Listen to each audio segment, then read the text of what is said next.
Bonjour et bienvenue pour ce nouveau tutoriel sur Cinéma 4D. Alors aujourd'hui, je vais répondre à quelques questions.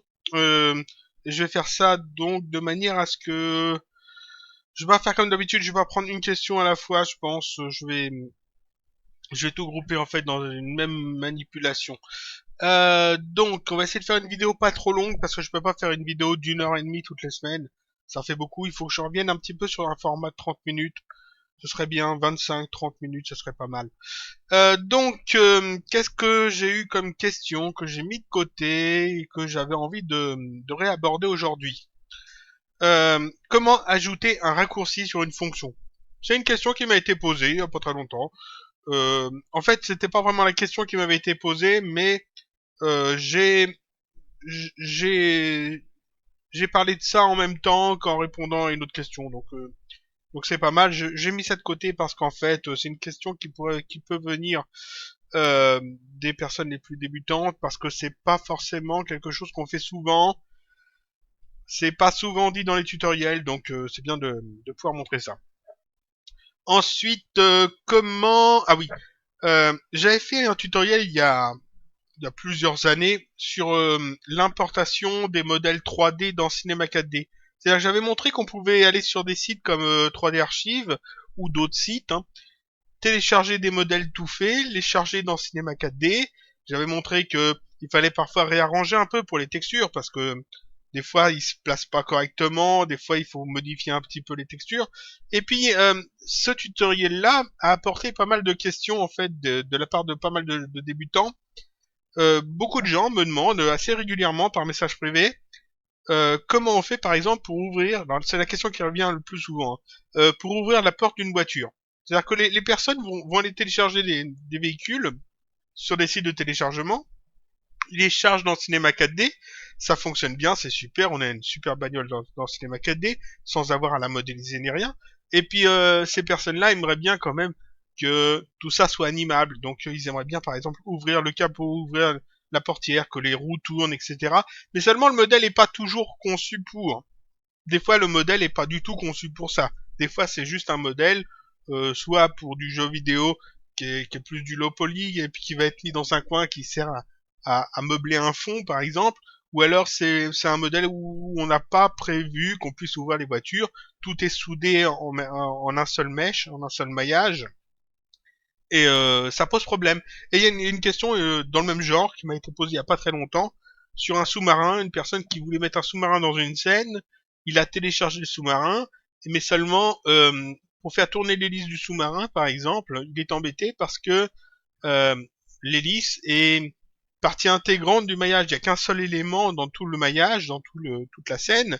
Il y a le sous-marin et puis en fait on peut pas faire tourner l'hélice, on peut pas bouger le canon, etc. Donc on va voir ça aussi. Et puis on va voir aussi comment les outils qui servent pour transformer en fait des triangles en quadrangles pour nettoyer un maillage. Ça peut être très intéressant. Des fois, on télécharge un personnage en low poly sur des sites de téléchargement. Et puis, ce que l'on aimerait, en fait, c'est s'en servir de base pour modéliser un personnage plus travaillé, plus personnel. Disons que juste en servir comme maillage de base, de départ. On compte utiliser, par exemple, les outils de sculpture dessus ou des choses comme ça. Et puis, c'est bien de pouvoir nettoyer un peu les maillages parce que, en fait, souvent, les modèles qu'on importe sont faits avec des logiciels comme 3ds Max, comme Maya, Blender, tout ça, et c'est pas forcément la même philosophie que Cinema 4D. Souvent, c'est fait pour le jeu vidéo, donc c'est bourré de triangles. Il n'y a pas toutes les fonctions de Cinema 4D qui sont utilisées de manière à optimiser le truc, ce qui fait qu'il faut refaire certaines parties, certaines choses pour réajuster. Donc on va voir un petit peu les outils. Et puis enfin, toujours sur l'importation d'éléments, aujourd'hui c'est surtout ça, hein. Toujours sur l'importation d'éléments, parfois des personnes qui débutent importent des personnages euh, téléchargés, et puis ils sont embêtés pour les animer, c'est-à-dire qu'ils téléchargent en fait des personnages au format .c4d, avec un rig déjà dessus, avec des os, des articulations, Et puis une fois dans Cinema 4D, ils sont embêtés parce qu'ils n'arrivent pas à sélectionner les articulations. C'est ce qu'on va voir sur le personnage de Elsa du dessin animé Frozen, la Reine des Neiges. Si je me trompe pas, ça, c'est ça. Personnage de Disney, une version low poly qui est téléchargeable sur Internet. Donc je vais vous montrer ça et puis on va voir un petit peu d'où ces trucs-là. Donc ici je suis dans Cinema 4D. On va commencer par quoi On va commencer par la question sur le sous-marin parce que c'est pas mal. Donc j'ai été sur le site tf3dm.com. tf3dm.com. C'est un site de téléchargement de fichiers 3D, donc de modèles en 3D. Certains sont payants, mais beaucoup sont gratuits. Il y a plein de personnages. Alors, si vous voulez un personnage de Lara Croft, de Elsa, ou d'un personnage de dessin animé, ou de Disney ou autre, ou alors d'un jeu vidéo, si vous voulez Ellie de Last of Us, si vous voulez Geralt de Witcher 3, ou n'importe quel autre personnage, vous pouvez assez facilement trouver ce que votre bonheur sur ce site-là. Je mettrai le lien peut-être sur le blog. Il y aura sans doute pas de fichiers bonus dans l'article du blog cette fois parce qu'en fait, on va travailler que sur des fichiers importés. Donc c'est pas des fichiers que l'on va créer, c'est des fichiers qu'on trouve sur d'autres sites. Donc je vais être sur tf3dm.com. J'ai tapé sous-marin, enfin submarine. En anglais, on trouve plus facilement. Et donc j'en ai trouvé un, celui que la personne qui me posait la question a utilisé. Et en fait, on a plusieurs formats. On a un fichier au format 3DS, un au format .max, donc c'était fait franchement avec 3DS Max, et un format au format OBJ, euh, qui est celui qu'on va ouvrir. Donc je l'ouvre, je le fais simplement glisser sur mon cinéma 4D, et je fais OK. Et voilà le sous-marin qui est chargé. Qu'est-ce qu'on remarque? On remarque d'abord que les textures n'y sont pas. Bon, bah ça c'est pas bien grave.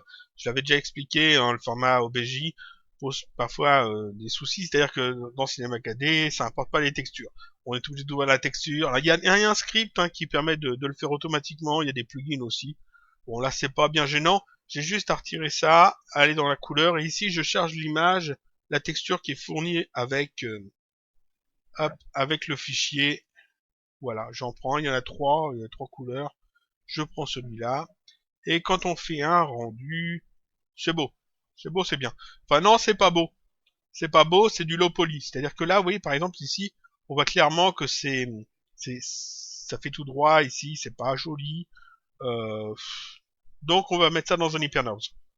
Je mets ça dans un HyperNerves. L'HyperNerves n'a pas besoin d'être feur, on va laisser 2-2. Je fais un petit rendu, et ici c'est plus arrondi, c'est déjà mieux. Là, c'est pas mal du tout, on a un truc qui est bien. C'est utilisable dans une scène, ça reste du low poly, c'est-à-dire que il y a peu de détails. Les détails sont faits en fait avec la texture, mais ça marche bien. Ça fait l'affaire.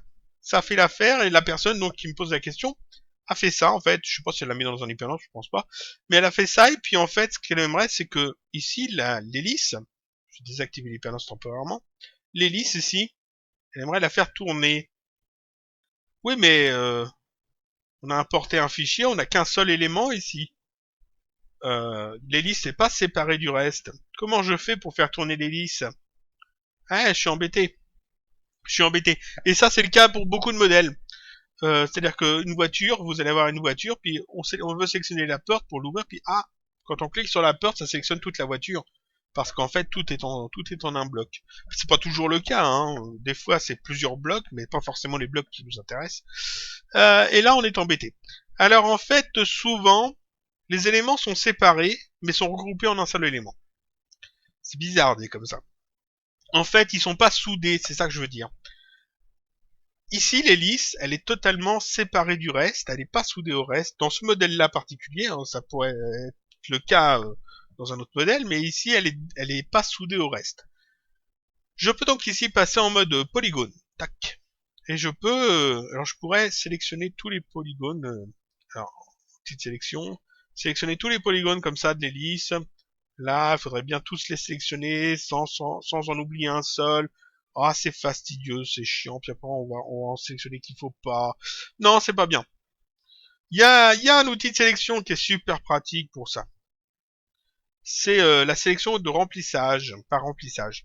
Donc ici sélectionner, et ici on a c'est UF, la sélection de remplissage. Je sélectionne ça, ou alors je fais de la touche de raccourci UF. Alors faut pas bouger la souris entre les deux touches. Hein. Si vous faites U, que vous bougez la souris, vous faites F, ça fait pas bon. C'est pas bon, vous n'avez pas sélectionné l'outil. Faut bien faire UF sans bouger la souris, sans rien faire. Comme ça, on sélectionne ici l'outil sélection de remplissage. Et là, si je passe en mode polygone sur le sous-marin, on voit qu'en fait, ça sélectionne des parties, mais ça sélectionne pas tout le bateau, tout le sous-marin, et en fait, ça sélectionne des parties qui sont bien séparées, qui sont pas soudées au reste. Et là, si je vais sur l'hélice, on voit que en fait, ça c'est une partie séparée, ça c'est une partie séparée, et donc c'est bien séparé du reste. C'est super parce que là maintenant je peux sélectionner l'hélice facilement.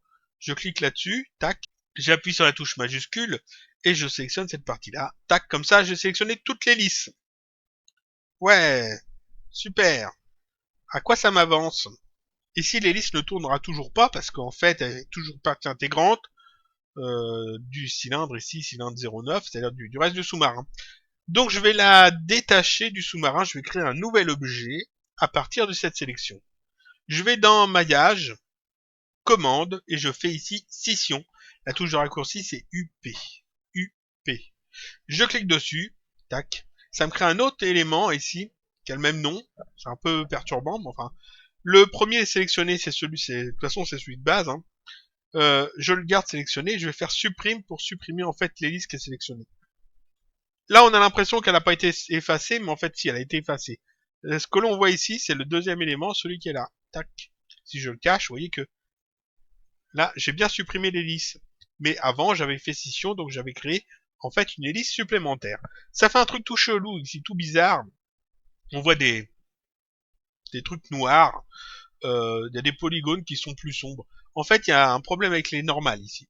Parce que là, j'ai un tag de normal, et puis comme on vient de séparer ça du reste, forcément, le tag de normal, il est plus d'actualité. Donc ici, je vais simplement le sélectionner et faire supprime. Tac. Ça le supprime, et donc ici, j'ai plus ce problème de normal. Ça, je peux le renommer peut-être en hélice. Hélice. Génial. Si je veux faire tourner l'hélice, maintenant elle est bien séparée du reste. Je peux même mettre enfant du cylindre pour être sûr de déplacer l'hélice en même temps que le reste du sous-marin. Je peux sélectionner l'hélice, faire rotation et là, ça marche pas. En mode modèle, ça marche pas parce que c'est ici que se trouve le pivot. Mince, l'axe est là au lieu d'être ici. Donc en fait, il faut déplacer l'axe. Je me mets bien donc en mode ici modèle. Je sélectionne bien l'hélice. Je clique ici sur le mode axe. La touche de raccourci, c'est la touche L. Donc je clique dessus et je vais déplacer maintenant l'axe. Ça déplace pas l'hélice parce que je suis en mode axe. Je vais passer dans une autre vue et je vais aller positionner en fait. Alors je peux cacher le sous-marin d'ailleurs. On va faire ça. On va aller positionner l'axe pile au centre de l'hélice. Alors je zoome, je zoome, je zoome, je zoome. Voilà, parfait. On fait ça. On va positionner ça correctement. Alors, ce qu'il faut, c'est que ça soit bien aligné avec l'hélice. Tac. Afin que, quand on la fasse tourner, qu'elle soit pas décentrée, désaxée voilà, comme il faut. Là, je vais passer dans une vue de côté. Toujours l'hélice. Ici, on va aller voir si c'est bien placé comme il faut. On va zoomer dessus. On le place ça à peu près, on va dire plutôt ici, tiens. Voilà. Et puis quand c'est bon, ici, je sors du mode axe en recliquant dessus ou en appuyant de nouveau sur la touche L. On va réafficher le sous-marin, on remet l'hélice en fond du sous-marin. Et puis là, maintenant, si je prends l'outil de rotation en mode objet, en mode modèle, je prends l'hélice et là, je peux la faire tourner, hop, comme ça. Donc, je peux mettre des clés d'animation et la faire tourner. Et donc là, j'ai une hélice qui fonctionne. Donc là, en fait, on a désolidarisé un élément du bateau, du sous-marin, pour en faire un élément séparé que l'on peut animer. Dans le cas d'une voiture où on veut ouvrir la portière, ou alors d'une moto dont on veut faire tourner les roues, c'est la même méthode. On sélectionne l'élément qui correspond à la portière, tous les polygones qui correspondent à la portière. Alors si quand vous faites UF, comme ça, UF, et puis que vous sélectionnez en fait, en mode polygone, vous sélectionnez votre élément et que vous voyez qu'en fait ça ne sélectionne pas que la portière, c'est que dans ce cas-là, ça fonctionnera pas comme ça. Il va falloir passer en mode de sélection normale et sélectionner manuellement les polygones. C'est chiant, c'est long, mais c'est faisable. Donc ça répond à la question de tous ceux qui me posent la question. Euh, Comment on ouvre une portière sur une voiture qu'on a téléchargée, par exemple. On sélectionne les polygones qui correspondent à la portière, et puis on les détache, et puis on fait un modèle séparé qu'on peut animer. Alors parfois la portière et le reste de la voiture, le maillage va pas correspondre. C'est-à-dire que quand vous sélectionnez les maillages, et puis vous voyez qu'en fait ça déborde de la zone de la portière, dans ce cas-là, il va falloir refaire des coupes au couteau, il faut retravailler le maillage, tout ça, c'est un petit peu fastidieux, mais c'est faisable. Après, c'est à vous de choisir bien les modèles sur lesquels vous voulez travailler. Ici, ce qu'on pourrait faire, c'est faire la même chose pour le petit canon ici. Il a l'air sympa le petit canon. Si je le sélectionne, là, je peux pas le faire bouger. Donc je vais passer en mode polygone, UF, on sélectionne le petit canon, on va sélectionner aussi avec majuscule les petits éléments qui sont dessous, tac, il y a aussi, si je me trompe pas, un élément à l'intérieur, voilà, et puis ici, cette partie-là, tac. Tous ces éléments-là, ça correspond en fait au canon.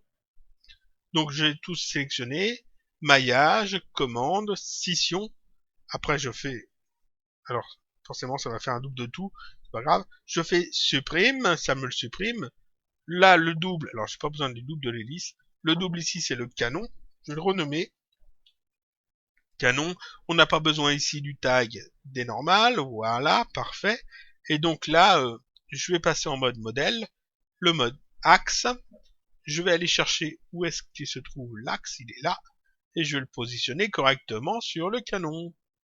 Alors, on va se mettre sur une vue de côté, on va zoomer dessus, voilà, parfait, là-dessus, et puis on va placer l'axe à la position où c'est censé tourner, donc à peu près ici, on va zoomer, voilà,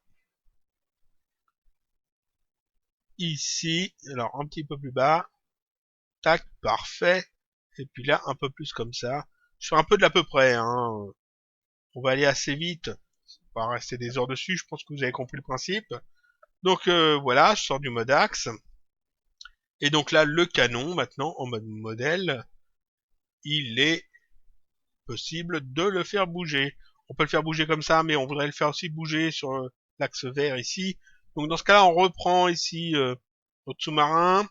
Genre, je vais retirer l'hélice pour pas qu'il me la duplique encore une fois. Voilà, oui c'est ça. Là, en mode polygone, UF, on sélectionne cette partie-là. Maillage, commande, scission, tac, ça m'en fait un double. On supprime. Le double, on va appeler ça le pivot. C'est là-dessus que pivote en fait le canon. Donc on va mettre le canon enfant du pivot, le pivot enfant du sous-marin, l'hélice enfant du sous-marin. Voilà. Le pivot, on passe en mode modèle, on prend le mode axe. On va chercher l'axe. Où est-ce qu'est l'axe? Il est là. Et on va venir le positionner correctement. Alors, un peu plus en hauteur. Voilà. On va le mettre à peu près là. Il faut prendre plutôt une vue de dessus, je pense, ici. Donc, voilà, je vais passer dans la vue de dessus, on se met bien au centre. On zoome, on zoome, on zoome, on zoome, on zoome. Voilà, encore. Et puis on va positionner ça au bon endroit. Alors, le bon endroit, où est-ce que c'est? Ça doit être à peu près là. Je suppose que c'est ça. Un truc comme ça. Je suis pas certain, mais enfin, on va dire que c'est bon. Voilà. Je sors du mode axe.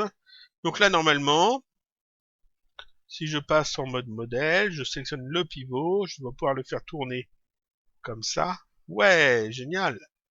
Zoom dessus. On peut le faire tourner comme ça. Et puis ici, le canon, on peut le faire tourner comme ça.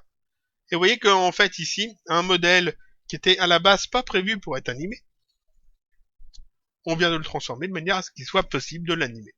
Je peux remettre l'Hyper Nerves. Le pivot ici, on va retirer ça aussi d'ailleurs. Voilà. Et puis là, en fait, on pourrait retoucher un peu les textures, travailler les détails. Et puis on aurait un sous-marin plus que crédible, hein, qui est pas mal. Disons qu'on a utilisé un modèle téléchargé, qui est bien, qui est en low poly, et puis on peut en faire quelque chose d'intéressant. En retravaillant un petit peu les choses, on peut l'animer, etc. Donc ça devrait répondre déjà à la question de tous ceux qui me demandent comment faire tourner des hélices d'hélicoptères, des roues de moto, ouvrir des portières de voitures, des hélices de sous-marins, et des canons et toutes autres sortes de choses comme ça. Désolé. Ensuite, qu'est-ce que l'on va voir? Je vais fermer ça. Tac, fermé. Ensuite, qu'est-ce qu'on va voir? On va voir en fait, on va voir comment animer en fait un modèle qui est déjà prévu pour être animé, mais qui est pas facile à animer parce que en fait, quand on sait pas comment faire, on est un peu perdu. Alors, le personnage de Elsa, personnage de Disney, est téléchargeable en low poly sur tf3dm.com au format .c4d. Voilà ce que ça donne. Tac. C'est pas mal. Il y a aussi d'autres personnages du même film d'animation. Moi, j'ai pas vu ce film-là, m'a pas intéressé plus que ça. C'est plus pour les petits, je crois. Et donc, là, le personnage est déjà rigué, c'est-à-dire qu'il y a déjà les articulations de fait dessus pour pouvoir l'animer. Alors, c'est pas un modèle haute définition, c'est-à-dire que si on regarde un petit peu, par exemple, les mains, on voit que c'est très carré, il faut pas regarder trop les détails, c'est plus pour du jeu vidéo, plutôt, on va dire. Mais, ou pour s'amuser un petit peu avec, on peut retravailler ça pour améliorer les trucs. Mais bon, ce qui est intéressant ici, c'est qu'il y a le rig de fait. Vous voyez tous les petits points, qu'il y a tous les petits ronds qu'il y a partout ici, ce sont des articulations. C'est-à-dire qu'on peut sélectionner une articulation, celle-là, on va dire celle-là, tac, et puis on peut la déplacer comme ça, et en fait, vous voyez que ça déplace la cape. Donc on peut animer ce genre de choses assez facilement. C'est pareil pour les bras, au niveau des coudes, au niveau du cou, pour faire bouger la tête, au niveau des jambes. Ici, on peut sélectionner par exemple, si je me trompe pas, ça, et puis on doit pouvoir déplacer comme ça. Alors c'est pas ça, ça doit être celui-là alors, tac. Je vérifie, non, ça c'est le personnage complet. Non, c'était bien ça alors, tac, comme ça, non. Bon, enfin bref, normalement on peut déplacer en fait les jambes du personnage, les bras, etc., les cheveux aussi. Mais seulement, oui, que c'est un japonais qui a fait le truc, je suppose. Si c'est marqué en japonais, si j'ouvre la hiérarchie ici, toutes les articulations sont en japonais. C'est-à-dire que ça, là c'est en japonais, ça aurait pu être en russe, en polonais, en allemand, en italien, peu importe. Ça dépend des modèles.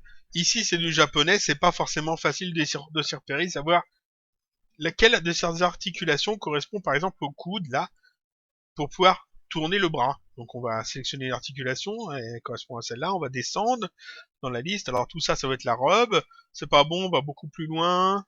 Ici c'est la cape, ça va pas. Ça c'est les cheveux, ça c'est le visage, les cheveux. Ici, ah voilà, le bras. Voici le coude, c'est ça. Ça c'est un coude. Bah mais c'est pas celui que je voulais, moi c'est l'autre. Ah mince. Alors, on galère en fait pour retrouver le truc. Donc comment on peut faire pour sélectionner ces articulations facilement? Parce que là, si on se dit, bah, on va les sélectionner manuellement, on clique sur l'outil de sélection, puis on va cliquer ici sur l'articulation qui est là, on la voit, elle est là-dedans, on clique, ça sélectionne le modèle, ça sélectionne pas l'articulation. Mince, on est embêté. Comment faire pour sélectionner l'articulation sans être embêté par le modèle? Dans Cinema 4D, il y a ce que l'on appelle les filtres de sélection.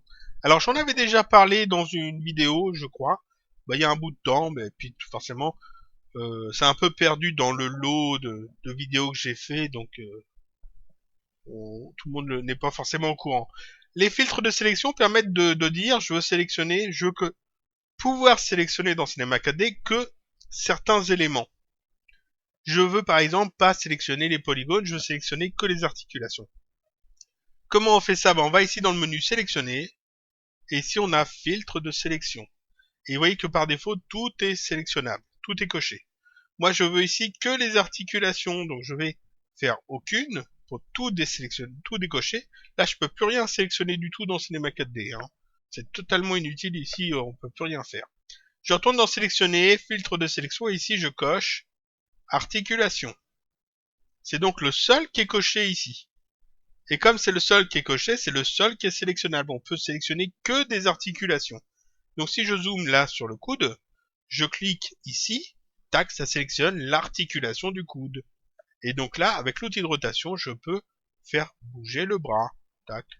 Alors c'est pas très joli parce qu'en fait c'est un modèle low poly, mais vous voyez que ça fonctionne bien. On veut bouger la tête, on va zoomer un peu ici. Je sais que l'articulation est ici, je clique et puis là on peut faire bouger la tête comme on veut, voilà. Comme ça, tac. On peut aller chercher ici l'épaule, tac, et bouger l'épaule, etc. Et donc comme ça on peut articuler, manipuler en fait un personnage facilement sans avoir à chercher dans la hiérarchie. Et quand forcément quand on est content, etc. Pas oublier ici d'aller remettre le fil de sélection, de remettre sur toutes, parce que sinon vous allez être embêté, vous n'allez pas pouvoir sélectionner de polygones, de spline, etc. Euh, et puis vous allez peut-être pas forcément savoir d'où ça vient parce que vous allez peut-être avoir oublié que on pouvait que vous aviez coché ou décoché des choses. Donc là j'en remets toutes. Comme ça, sélectionner, on peut tout sélectionner dans Cinema 4D. Et là, vous voyez qu'en fait, avec ce filtre de sélection, j'ai pu facilement sélectionner les articulations que j'avais besoin de sélectionner pour manipuler le personnage sans avoir à aller chercher dans toutes ces articulations en langue étrangère dont je ne comprends absolument rien. Il y en a quelques-unes qui sont pas en japonais, par exemple cap, ça je comprends que c'est la cape. R, ici c'est les cheveux. Et puis celle-là, ça doit être le visage, je pense, de la tête, parce qu'il n'y en a pas beaucoup. Mais tout le reste, ici, je sais absolument pas à quoi ça correspond. Donc ça, en fait, c'était pour répondre à la question des personnes qui me demandent comment on peut accéder en fait aux articulations d'un personnage conçu dans Cinema 4D ou converti dans Cinema 4D, et puis en fait pouvoir facilement manipuler les trucs même quand on est un peu perdu dans les articulations, dans la hiérarchie, etc. Donc ça je peux fermer, c'est fait, tac, je regarde, c'est non c'est bon, je voudrais pas faire une vidéo trop longue. Ensuite, ensuite, ensuite on va parler du nettoyage de polygones, du nettoyage de modèles. Quand on télécharge un modèle sur internet, souvent c'est un modèle fait avec 3ds Max ou Maya ou Blender, mais bon, souvent 3ds Max, et puis souvent fait pour le jeu vidéo, en low poly, c'est ce qui se fait le plus.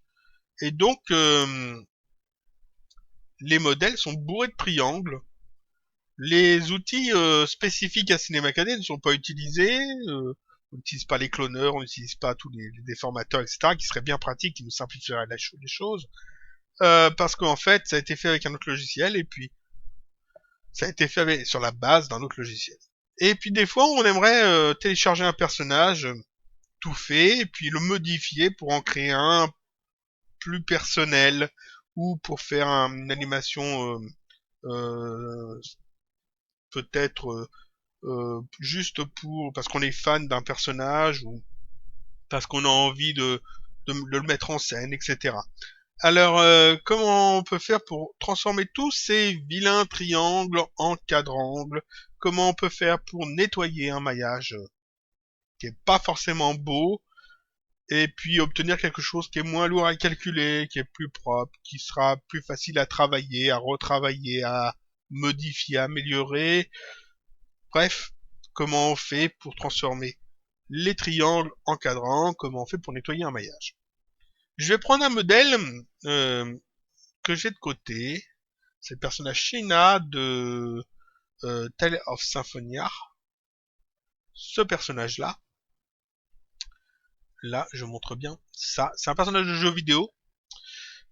Et donc ce personnage-là, je l'ai en 3D au format OBJ. Voilà. Je le charge, tac. Ok. Le voilà. Là, le personnage. Je me fiche complètement des textures. Imaginons que je veux pas de toute façon l'utiliser pour le personnage lui-même. Donc ça, je peux effacer imaginons que je veux juste prendre ça pour avoir en fait une base de visage un peu manga qui soit bien. Donc j'ai pas besoin en fait du personnage complet. J'ai besoin de quoi? J'ai besoin que du visage. Par exemple, que de la tête. Imaginons la tête et peut-être les cheveux. Enfin bon, non, on va dire que la tête. Donc je pourrais tout effacer par exemple, ou alors je peux le garder comme ça et puis le remodifier, il n'y a aucun problème. Ouais, c'est du low poly. Alors déjà on va afficher le maillage. Alors on fait affichage et ici ombrage de Gouraud plus ligne. Tac. Et quand on sélectionne le maillage, ici en fait, voilà ce qu'on obtient. Si je me mets en mode polygone, ça fait du bleu. En mode arrête, ça fait du bleu aussi. Et puis c'est pas super facile à voir en fait comment on peut modifier, améliorer, nettoyer tout ça. Parce qu'en fait ici c'est un gros bordel de maillage. Ouais, il y a un plugin qui s'appelle Magic Solo. C'est un plugin de Nitroman. Nitroman, c'est celui qui a fait Trozy, et plein d'autres plugins géniaux, certains gratuits, certains payants. Magic Solo permet de sélectionner par exemple un élément, une zone, et puis on clique sur l'icône de Magic Solo et tac, on a que cette zone-là qui est affichée. Ça c'est génial comme plugin. C'est génial, ça ajoute une fonction à Cinema 4D. Hein. Ça ajoute une fonction à Cinema 4D, une fonction qui existait déjà dans Cinema 4D. Ça l'ajoute en mieux, disons que c'est plus sympa d'utiliser Magic Solo. Mais bon, oui, ça existe déjà. Ça existe déjà en fait dans sélectionner. Ici on a quatre menus, enfin quatre fonctions. Alors je vais sélectionner quelque chose. Tac. Ici on va bien les voir. Voilà, quatre fonctions. Masquer les éléments sélectionnés, masquer les éléments non sélectionnés, tout afficher et inverser la visibilité. Ça fait la même chose. C'est-à-dire que ici je peux refaire UF comme tout à l'heure, sélectionner que les cheveux et puis dire ici sélectionner, tu vas m'afficher que les cheveux. Tac. Alors ça n'a pas effacé le reste, hein. Ça y est toujours. Sauf que c'est caché. Si je retourne dans sélectionner, je fais tout afficher, ça me remet tout. Voilà, c'est la même chose que Magic Solo. Sauf que Magic Solo, oui, c'est peut-être plus pratique parce qu'il y a peut-être des trucs en plus. Moi, je n'utilise pas le plugin, je préfère utiliser la fonction intégrée dans Cinema 4D parce que j'en ai l'habitude. Bon, après, on peut par exemple dire, je veux par exemple UF, je veux cacher que les cheveux. À la place d'afficher que les cheveux, je veux cacher que les cheveux. Tac, voilà comme ça. Ça me permet en fait d'avoir accès à tout ce qui est à l'intérieur, par exemple, plus de détails. Voilà. On peut réafficher tout. Alors, tac, tout affiché. Mais que on peut tout à fait faire nos propres palettes, hein, de toute façon. UF, je vais par exemple sélectionner ça, et puis on va dire on va cacher tout sauf ça. Tac, comme ça. Voilà, donc là on peut travailler là-dessus. Comment on fait pour travailler ça mieux? Ici, en fait, l'ombrage de Gouraud nous gêne. Donc là, quand on veut nettoyer un maillage, ce que je vous conseille, c'est d'aller dans l'affichage et de mettre ici un ombrage constant ligne. Tac. Vous n'avez pas les ombres comme ça. C'est plus facile de voir le maillage. C'est beaucoup plus pratique. Ensuite, transformer les triangles en quadrangles. Il y a deux méthodes efficaces. Moi, j'aime bien la fonction dissoudre. On sélectionne le mode arête, on sélectionne une arête, on fait clic, sélectionne une arête, voilà, on fait clic droit et ici on a dissoudre. Alors c'est là. Par défaut, il n'y a pas de raccourci clavier sur cette fonction. Donc comment on ajoute un raccourci clavier? Bah justement, on va voir ça. Pour ajouter un raccourci clavier sur une fonction, on va dans Fenêtre, Interface, et c'est la première entrée, c'est caché par mon truc ici, mais la touche de raccourci c'est majuscule F12. Je clique là-dessus, ça ouvre cette fenêtre-là, comme ça. Ici, on tape la fonction qu'on cherche, par exemple dissoudre, voilà. La voilà. Et ici, alors, par défaut, il n'y a pas de raccourci. On la sélectionne, on va ici, tout en bas à droite. On indique ici la touche de raccourci qu'on veut et on clique sur affecter. Et ça ajoute la touche de raccourci sur votre fonction. Alors, essayez d'utiliser une touche de raccourci que vous n'avez pas déjà utilisée ailleurs ou qui n'est pas déjà utilisée ailleurs. Mais vous voyez que c'est pratique.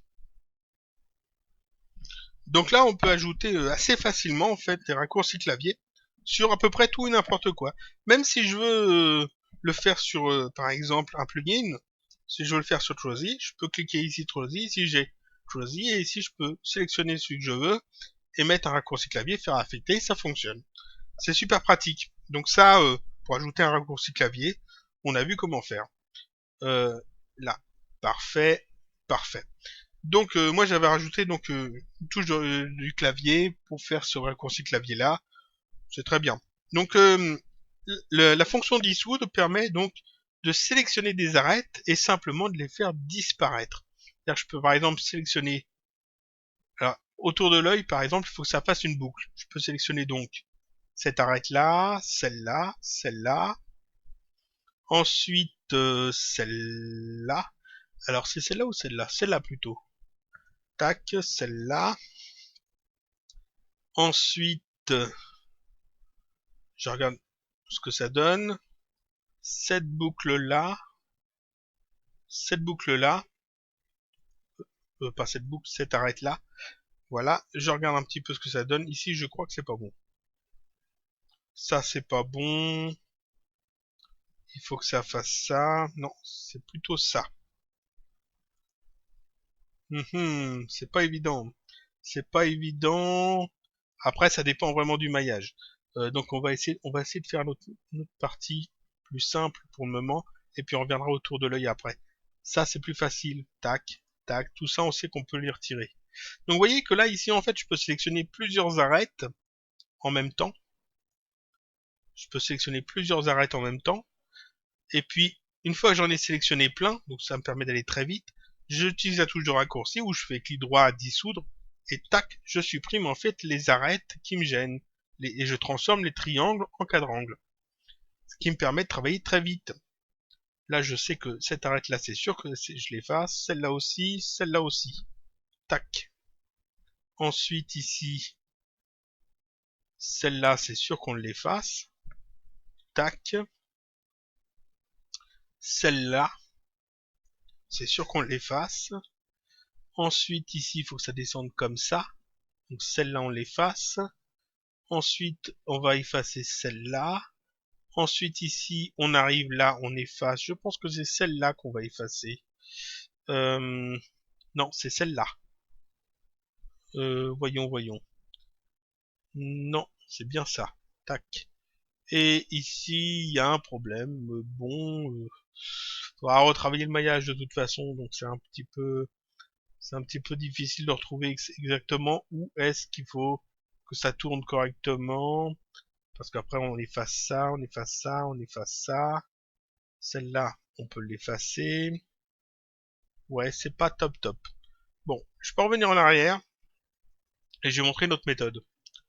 Une autre méthode, au lieu d'effacer là comme ça, au lieu d'effacer des arêtes, on peut passer ici en mode polygone et avec l'outil de sélection, sélectionner deux triangles par exemple ces deux triangles là, et dire je veux les fusionner en un quadrangle. Pour ça, j'ai une fonction exprès dans maillage commande. Ici, fusionner, la touche de raccourci, c'est UZ. Donc je peux sélectionner deux triangles et faire UZ sans bouger la souris entre le U et le Z, hein, sinon c'est le merdier. Et vous voyez qu'en fait j'ai fait un quadrangle. Tac tac. Et je fais ça pareil, comme ça pour plein de triangles qui doivent être fusionnés en un quadrangle. Ça permet de travailler très vite. Tac tac. Vous voyez. Mais le problème avec cette méthode, avec le fusionner, c'est pour ça que j'aime bien le dissoudre. Le problème, c'est que je peux pas en fait en sélectionner plusieurs. Je suis obligé de faire deux triangles par deux triangles. Par exemple, ici, si je veux, je me dis, on va fusionner ces deux-là, puis ces deux-là, puis ces deux-là, puis ces deux-là. Si je fais UZ, ça me fait en fait un gros polygone. C'est pas bon du tout. Je vais revenir en arrière. Je suis obligé vraiment de le faire un triangle, un quadrangle par un quadrangle. Donc deux triangles par deux triangles. Donc en fait, c'est bien et c'est pas bien. Il faut en fait connaître les deux méthodes, ce qui permet de travailler beaucoup plus facilement. Donc la UZ. Quand vous voyez que ça ne fonctionne pas avec l'un, vous le faites avec l'autre de toute façon. Par exemple, le dissoudre va poser des problèmes dans certains coins. Quand vous avez, euh, par exemple, quand vous voulez dissoudre une arête qui est en bordure ici, comme ça, une arête comme comme celle-là, et puis qu'en fait ça va dissoudre le point qui est ici, par exemple, et ben ça vous retire en fait du maillage. Alors que fusionner va vous garder le maillage vu que ça n'efface pas les points. Donc en fait, il faut connaître les deux méthodes, les deux outils. Mais là, le fusionner est pratique, par exemple pour retrouver des boucles autour des, par exemple autour de l'œil. Là, ça devrait être un peu plus simple avec le fusionner, parce qu'en fait, comme je sélectionne les deux polygones, ça me permet de bien voir euh, ce que je suis en train de faire. Donc là, je sais que par exemple, ça va être un seul polygone. Ça aussi, et puis là aussi. Je sais que là, c'est un seul polygone. Ensuite, là, il y aura un triangle, là, il y aura un triangle. Donc, pas trop le choix. Mais là, je sais que j'ai des cadrans comme ça, des polygones, qui font le tour de l'œil. Tac, et ça me permet d'aller assez vite pour refaire un maillage plutôt propre. Enfin, un peu plus propre qu'il ne l'était à la base. Voilà, donc ici, j'ai bien refait le tour de l'œil. Tac, en quadrangle. Et puis après, on peut étendre un peu, comme ça. Ensuite, on regarde à peu près où est-ce qu'on en est. Alors, là, ça va là, ça va là. Ici, alors ça c'est qu'un bloc, ça c'est qu'un bloc. Le maillage de ce personnage-là est pas forcément génial. Euh, donc j'ai un petit peu de mal à m'y retrouver. Mais vous voyez que assez vite, on fait un maillage propre. Ici, pareil, ça je sais que ça peut être qu'un seul morceau ou pas. Alors, est-ce que c'est qu'un seul morceau? Oui, tac. Parce que comme ça, je peux redescendre ici. Là, ça. Alors, il y a pas mal de triangles qui vont être chiants. Il faudra revoir ça. UZ. Ici, UZ. Ensuite, ça, UZ. Ça. Ça. Ça. Je pense. Pas sûr celui-là. Si, si, si. Le maillage me plaît pas du tout, mais bon. Hmm. Ici, on doit pouvoir travailler un peu. Alors, ça, tac, pour faire une boucle, est-ce que ça marche? Ou est-ce qu'il vaudrait mieux soit faire ça ou soit faire ça? Ah, c'est serré, c'est pas évident. C'est pas évident parce qu'après, il faut reprendre là. Alors, en fait, vous voyez que c'est beaucoup des interrogations. Où est-ce que je fais une coupe? Où est-ce que je dois refaire le maillage? Ici, il faudra sûrement refaire des coupes au couteau, des choses comme ça. Parfois, c'est pas le cas. Si je reprends en fait l'autre personnage qu'on avait tout à l'heure, Elsa, je vais ouvrir Elsa, tac. Je vais garder que le maillage, tac. On va virer tout le reste, j'ai pas besoin, ça on vire. Euh, je vais virer tout ça. On va virer tout ça. J'ai pas besoin de tout ça. On va tout retirer, voilà. Imaginons que je veux garder que le visage, alors pareil, ombrage constant ligne, polygone, U, F, je vais sélectionner, on va voir si on peut sélectionner que le visage. On peut sélectionner que le visage, c'est génial. Je peux cacher tout le reste. Sélectionner, tac, on cache tout le reste. On va zoomer un peu dessus. Voilà, donc là on a un personnage plein de plein de triangles. Et bien là pareil, on va simplement, là, en mode polygone, on va simplement sélectionner deux polygones par deux polygones et faire UF, alors UZ, UZ, comme ça, hop, pour refaire en fait toute la boucle. Alors là, je me suis peut-être gouré. Non, ça a l'air de passer. Ah, est-ce que, est-ce que, est-ce que je garde à partir de, alors parce que vous voyez ici, ça va faire un triangle si je veux repartir dans le bon sens. En fait, je peux faire comme ça,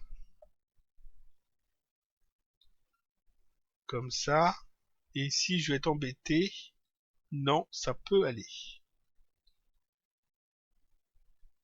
Ça peut aller ou pas? Oui, ça va. Ça a l'air d'aller. Tac. Seulement, ça fait des cadrans qui sont pas beaux. Je reviens en arrière, et si je fais dans l'autre sens, si je fais une autre méthode, alors je reviens en arrière, alors, tac, U, Z, comme ça, je garde cela bien droit, et en fait, c'est les autres qui seront tout pliés, pas beau. Et celui-là est vraiment pas beau. Donc je sais pas du tout si c'est une bonne méthode. Là, non. Faudrait refaire une coupe, en fait. Ah, c'est compliqué, hein. C'est compliqué de nettoyer un maillage comme ça. Mais avec du temps, en fait, on y arrive, hein. On y arrive. Souvent, faut faire quelques compromis et puis retravailler le truc bien. Ici, par exemple, tout ça, c'est bon. Parce que là, en fait, vous voyez que j'ai une bonne, un bon flux de polygones. Voilà. Ça passe bien. Ça passe bien. Tout ça, ça passe bien. Les polygones sont dans le bon sens. Voilà. Et puis, en fait, ici, quand on arrive là, vous voyez que ici, on a un triangle. Ici, on a un quadrangle, et ici, on a un triangle qui est pas beau. Et donc là, en fait, il y a deux points qu'il va peut-être falloir souder ou modifier afin de refaire un truc propre. Et donc, ici, je peux continuer comme ça à en faire des, des cadrangles, ou alors je peux passer ici en mode arrête et puis sélectionner plusieurs arêtes à la fois comme ça, parce que je sais que toutes celles-là elles vont sauter, donc je peux comme ça aller un petit peu plus vite, euh, voilà, parce qu'en fait j'en sélectionne plusieurs d'un coup, voilà, tac, ici, ici, comme ça, petit zoom arrière, celle-là, celle-là, on dissout, et puis voilà, là j'ai fait hop, une boucle qui est propre autour de l'œil, et puis mettre ça après dans un Hyper Nerves. Voilà, et puis on a un truc qui est mieux. Mais que là où c'est des quadrangles, c'est bien propre, là où c'est des triangles, ça fait des trucs tout chelous, tout bizarres. Donc là, en fait, on a vu deux outils pour nettoyer, pour transformer en fait des triangles en quadrangles de manière simple. Deux outils qui permettent de nettoyer un maillage. Donc l'outil dissoudre et l'outil fusionner. L'outil dissoudre permet de dissoudre des arêtes. Et l'outil fusionner va simplement fusionner deux triangles ensemble afin de faire un quadrangle. Enfin, je dis deux triangles, ça peut être plusieurs polygones ensemble afin d'en faire un seul. Pour faire un n-gone ou pour faire un gros triangle ou un gros quadrangle, un gros polygone composé de plusieurs autres plus petits.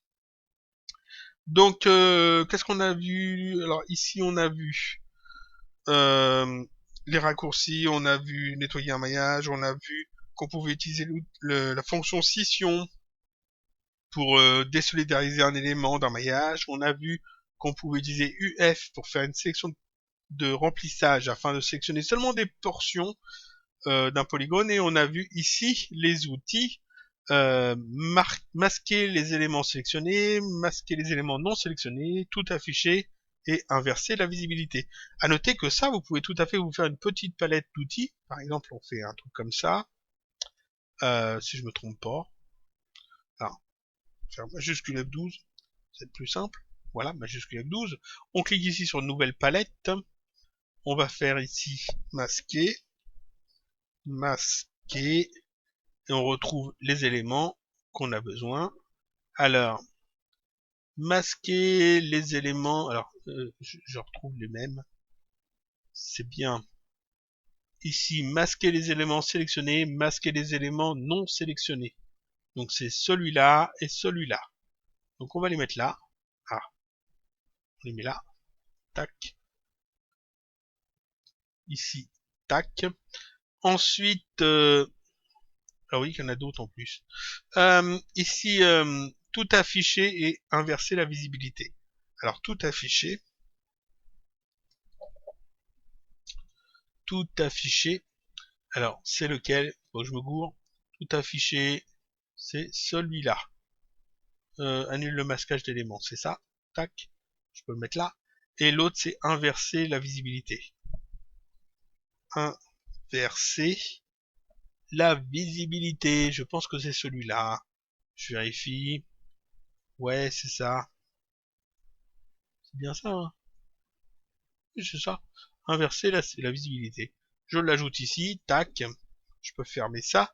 Là, on peut mettre, dire qu'on veut des grandes icônes. Enfin, c'est déjà des grandes icônes, de toute façon. Et puis ça, si on veut, on peut aller le caser quelque part. Par exemple, ici, j'ai ces icônes-là qui ne me servent à rien. Je pourrais tout à fait les mettre ça ici, dans le coin. Ou alors le mettre, pourquoi pas ici. Ou là, tiens. Ce serait pas mal, peut-être. À la place de faire une autre... une autre palette, j'aurais pu les caser ici. Bon, c'est pas gênant. Mais donc, quand on vous sélectionne après des polygones, vous voyez qu'on les a directement accessibles. On peut donc tout afficher. Donc, on remet tout, enfin non, là j'ai inversé. Tout afficher, voilà. Faire UF, sélectionner un élément et puis dire on veut que l'élément sélectionné. Ou au contraire, tous ceux qui ne sont pas sélectionnés. Donc, UF, je sélectionne ça et je veux tout le reste. Tac. Donc ça me cache en fait que ces éléments-là. Je peux tout réafficher. Je peux dire je veux que le visage. Tac. C'est l'inverse. Tac, que le visage. Ou l'inverser justement. Tac. Avoir tout sauf le visage. Vous voyez que c'est assez facile, assez rapide. Ça évite d'installer Magic Solo. Mais bon, Magic Solo est très bien, hein. Moi j'aime bien fonctionner avec ça. Parce que c'est déjà intégré dans Cinema 4D. Donc voilà, là on a vu en fait plusieurs outils sur Cinema 4D, des choses assez basiques en fait, mais dont on me pose assez souvent des questions dessus, et donc j'espère avoir répondu à la plupart d'entre elles. Je vous dis donc à la semaine prochaine pour un autre tutoriel toujours sur Cinema 4D.